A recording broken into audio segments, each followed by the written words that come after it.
Not now, Craig. Ryan's gone. And you went and you slept with him anyway? No. It's a Continental. It's...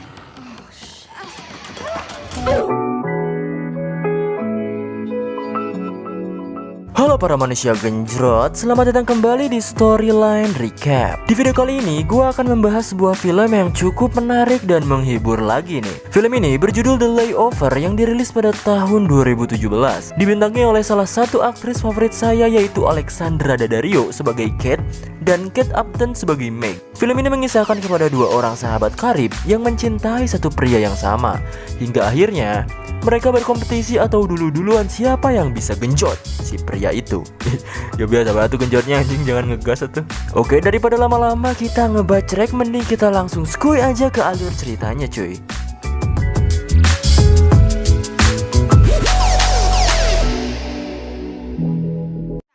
And I want you to write 2 pages on either one of our there. What is it? And let's finish class strong. Di awal film kita diperlihatkan kepada seorang guru muda cantik yang mengajar di sebuah sekolah. Guru cantik ini bernama Kate. Oh, come on, let's... Ia pun dipanggil oleh kepala sekolah karena menurutnya gaya mengajarnya kurang baik untuk anak muridnya. Pada akhirnya, ia pun diberikan waktu untuk menjalani liburan musim panas. Because Lucas spoke highly. Seriously? Sedangkan di tempat lain, seorang wanita cantik sedang ada pertemuan dengan calon konsumennya. Ia berprofesi sebagai penjual produk make up luar negeri. Tapi dikarenakan doi ngejual produk dari Korea Utara, konsumennya pun malah menolak. Coba, sedih banget anjir. Dan lebih parah lagi, mobilnya diangkut oleh polisi karena parkir sembarangan. Bener-bener kacau memang hari-hari mereka.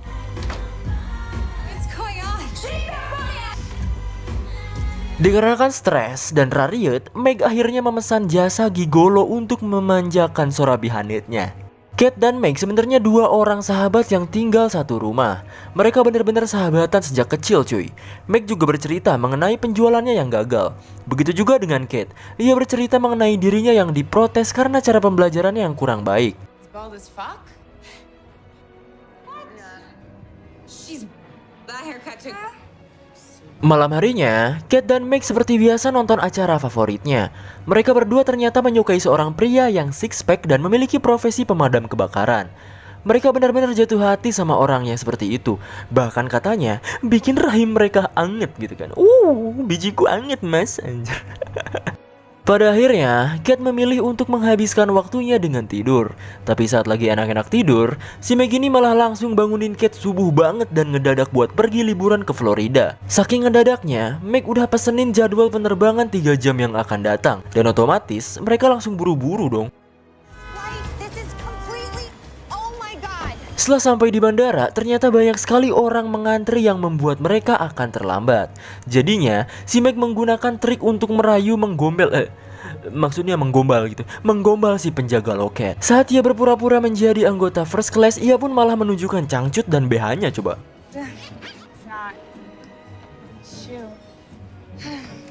Karena trik itu nggak berhasil, Meg akhirnya balik lagi ke antrian. Tapi tak lama kemudian, God, you hungry? si penjaga itu pun memanggil mereka dan rayuannya berhasil cuy. We're going to Florida. Here's your Middle seats are for suckers, right? Pada akhirnya mereka pun berhasil masuk ke pesawat tanpa antrian. Sebelumnya si Kate memiliki fobia ketinggian sehingga ia malah jadi beban si Meg coba. Setelah itu datanglah seorang pria ganteng six pack gondrong yang duduk di tengah-tengah mereka dan membuat si Kate dan Meg tercengang. Setelah pesawat terbang, mereka pun berkenalan. Si cowok ini bernama Ryan. Diketahui bahwa si Ryan ini akan pergi ke pernikahan cuy. Dan mereka berlomba-lomba untuk mendapatkan perhatian si Ryan ini. Bahkan si Meg parah bet anjir. Doi malah mendesak biar dapat perhatian si Ryan coba. Anjir parahnya. Hello folks. Setelah beberapa lama terbang, sang pilot memberitahu penumpangnya bahwa pesawat akan mendarat di St. Louis dikarenakan adanya badai Cindy yang melanda di udara. Kate dan Meg terpaksa menginap di salah satu hotel di St. Louis. Dan alangkah kagetnya, Ryan ternyata ada di hotel yang sama. Dan Ryan pada akhirnya ngajak Kate dan Meg untuk pergi minum nanti. I look like Mickey Rourke. Oh, sorry, I only packed one. Setelah masuk kamarnya, si Meg tasnya malah ketinggalan dan membuat ia harus mencari gaun untuk terlihat mempesona di hadapan Rian nanti. Ia pun berusaha untuk mencari mall terdekat untuk membeli gaun itu. Tapi lagi-lagi gagal karena tidak ada waktu untuk OTW ke mallnya cuy. Singkat cerita, pesta pun telah dimulai. Kate lebih dulu mengunjungi Rian dan membuat si Rian terpesona. Tapi pada akhirnya, Meg pun datang dengan gaya yang India-India gitu cuy. Let me go see if I can snag us a booth. Right? That is so crazy. Mereka bertiga pun mengobrol dan berbagi pengalaman. Rian juga bercerita bahwa ia berprofesi hanya sebagai pemadam kebakaran. Sontak, Kate dan Meg matanya jadi melotot cuy.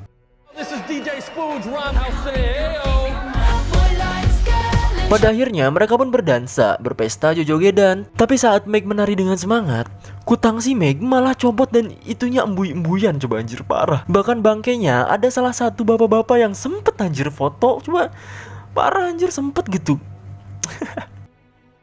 Setelah berpesta, mereka akhirnya jadi canggung. Rian akhirnya ngajak Kate dan Meg buat jalan-jalan besok untuk mengisi waktunya. Dan ya mereka pun menyetujuinya cuy. Ice. Really? No, you want to do nothing. Know his last name.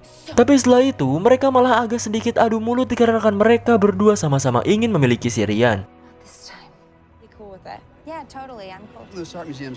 Keesokan harinya mereka berencana untuk pergi ke museum. Tapi lagi-lagi si Meg menyangkal mendingan kita pergi naik balon udara aja gitu. Kate akhirnya memaksakan diri untuk ikut karena Rian malah setuju dengan saran Meg. Last about an hour. My I don't mean to be rude. Akhirnya mereka naik balon udara dipimpin oleh seorang supir dengan mata sebelah. Pretty spectacular, right? I'm really hot. Setelah sampai di ketinggian 500 ceker, si Kate fobianya keluar dan meminta untuk turun. Tapi ya dikarenakan gak bisa turun sembarangan, Rian akhirnya menenangkan Kate. Just take my hands. I don't know, it was the first time I came back. $100 with tax. Meg berinisiatif untuk membelikan minuman untuk Kate. Saat Meg membuka botol minumannya, si tutup botol itu malah mental ke mata kanan si supir coba. Udah mah punya mata satu-satunya, keperempuan sama tutup botol deh. Ala ribu anjir. We're going to die. We're just gonna have to air balloon before. Mereka pun jadi panik karena yang bisa nyupirin itu balon. Dua matanya gak bisa lihat gitu gimana anjir. Dan pada akhirnya mereka turun dadakan di tempat pesta ulang tahun coba. Pas banget nih bocah lagi mau niup lilin. Hadiah pun datang dari atas menimpa kuenya coba anjir. ¿Qué pasa? Mereka akhirnya pulang dengan keadaan yang kusut. Dikarenakan stres, Rian memilih untuk pergi berenang saja. Dan lagi-lagi dua cewek ini ngintilin Rian lagi cuy. Kate yang sedang siap-siap untuk berenang didatangi oleh Meg dan terlihat jauh lebih bahenol. Ia pun memiliki rencana agar jauh lebih bahenol dari si Meg. Dan ia pun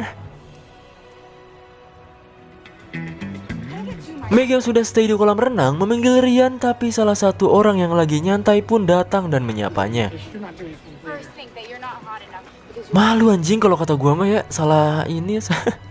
Tapi tiba-tiba para cowok lain pun malah sekolam sama Meg yang membuat doi jadi risih dan pergi dari tempat itu. Dan intinya mereka di sini adu lomba-lomba buat caper ke si Rian. Karena BH yang Kate pakai terlalu wow, jadi kita skip aja oke?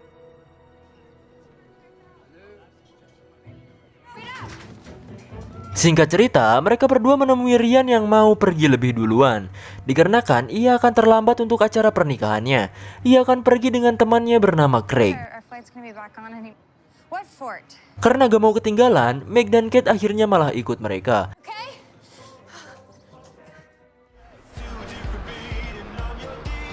By the way, are you guys on Google? Perjalanan pun dimulai. Di tengah-tengah perjalanan, si Kate iri karena Meg duduk di belakang sama Rian. Ia pun langsung berencana untuk memecahkan suasananya. Ia menunjukkan foto masa kecil Meg yang konyol sehingga membuat Rian dan Craig ingin ketawa dan Meg merasa dipermalukan oleh Kate. The kids just called her horrible scrotum head. I actually feel really lucky. I'm gonna run to the ladies' room. Mereka pun berhenti untuk mengisi bensin. Kate yang kebelet kepengen buang air kecil buru-buru untuk ke toilet Pertamina yang mana toilet itu sungguh geleh sekali cuy. Ia pun terpaksa masuk karena kebelet dan taulah kalau toilet umum terus kotor itu kayak apa anjir, kayak abis dipakai dajal anjir baunya. Si Meg membalaskan kelakuan Kate karena telah mempermalukan dirinya di depan Ryan. Ia pun mengganjel pantonya sehingga Kate gak bisa keluar cuy. Ia bilang sama Ryan bahwa Kate harus ditinggal sendirian karena penyakit liang boolnya kambuh. Everyone thought it was the diarrhea. The two. Di dalam toilet bau hangru, Kate berusaha keluar lewat jendela. Tapi saat naik, ia malah tisolesat dan kakinya masuk ke pispot yang isinya tai kali ya. Bahkan kencingnya sendiri kagak disiram kali tadi anjir. Anyway, I was thinking, Kate's obsessed with looking for shelter. Akhirnya Kate bisa keluar dengan keadaan bau tai. Kate juga ambek-ambekan dan ujung-ujungnya ia mandi pakai selang yang ada di pom bensin itu.